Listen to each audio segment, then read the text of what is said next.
గౌరవ ముఖ్యమంత్రి గారి ఆలోచనలను ఆదేశాలను అమలు చేయడం కోసం మనం అందరం ఇవాళ ఇక్కడ కూర్చున్నాం. Senior bureaucrats, front line leaders and all the elected representatives, we all have one thing in common: to achieve the goal of the Chief Minister. We have to resolve ourselves to translate our shared vision into tangible outcomes. ముఖ్యమంత్రి గారితో నా ప్రయాణం 1994 November, అంటే దాదాపు ఈ రోజుకి 30 సంవత్సరాల క్రితం ప్రారంభమైంది. 7 ఎన్నికలు చూశాను.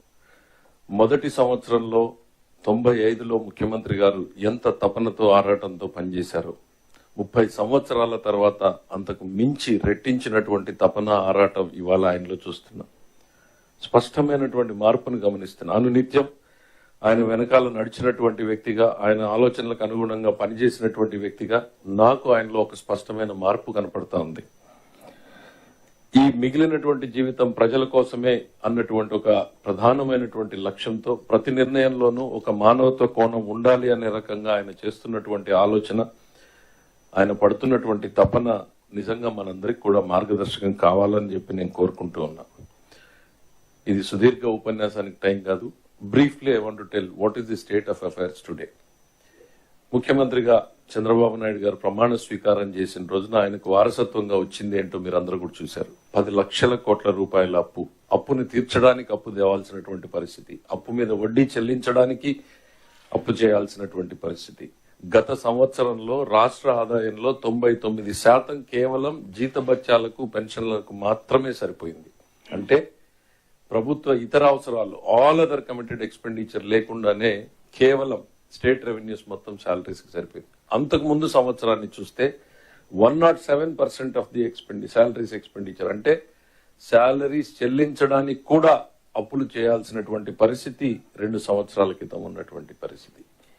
దీన్ని వారసత్వంగా తీసుకుని 1,14,000 కోట్ల నుంచి 1,30,000 కోట్ల రూపాయల చెల్లించాల్సినటువంటి బకాయిలు ఉన్నాయి. ఇమ్మీడియట్లీ నిన్న చెల్లించాల్సినవి, మొన్న చెల్లించాల్సినటువంటి బకాయిలు 1,14,000 నుంచి 1,30,000 కోట్ల రూపాయల బకాయిలు ఉన్నాయి. ఇక అత్యంత బాధాకరమైనటువంటిది అంటే ప్రతి వ్యవస్థని నాశనం చేసినటువంటి పరిస్థితి. నిన్న మొన్న 2-3 జిల్లాలకు రివ్యూకి వెళ్ళాం.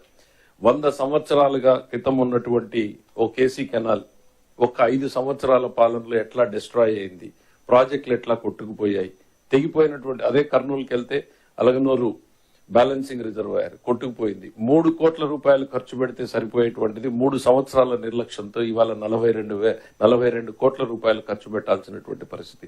ప్రతి జిల్లాలోనూ, ప్రతి వ్యవస్థలోనూ ఇంతకన్నా దారుణమైనటువంటి పరిస్థితులు మనం అందరం కూడా చూస్తున్నాం.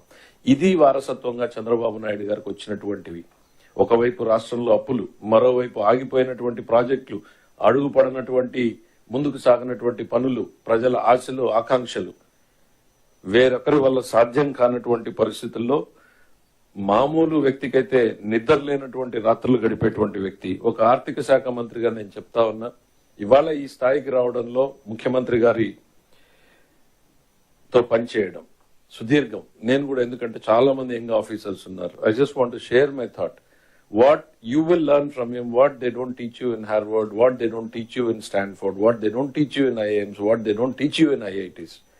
Just follow his footprints. Just follow his thought process.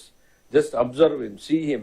It's a rare opportunity you all have to work under an inspiring leader like Chandrababu Naidu, who has shaped the destiny of this state in 1990s, who has shaped the destiny of the combined Andhra Pradesh in 90s, which has translated into a global city.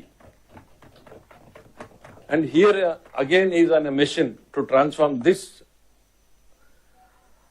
state into a global economy. Let us just blindly follow his footprints. ఆయన ఇచ్చే ఆలోచనల్ని, ఆదేశాలని కళ్ళు మూసుకుని అమలు చేద్దాం. ఈ రాష్ట్రాన్ని మళ్లీ పరుగులు పెట్టించే దిశగా ముందుకు తీసుకెళ్దాం అనేటువంటిది నేను చెప్తాను. ఎన్నోసార్లు చెప్పాను, మీరు 10 యూనివర్సిటీల్లో నేర్చుకోలేనటువంటిది ఒక్క చంద్రబాబు నాయుడు గారి వద్ద మీరు నేర్చుకోగలరు.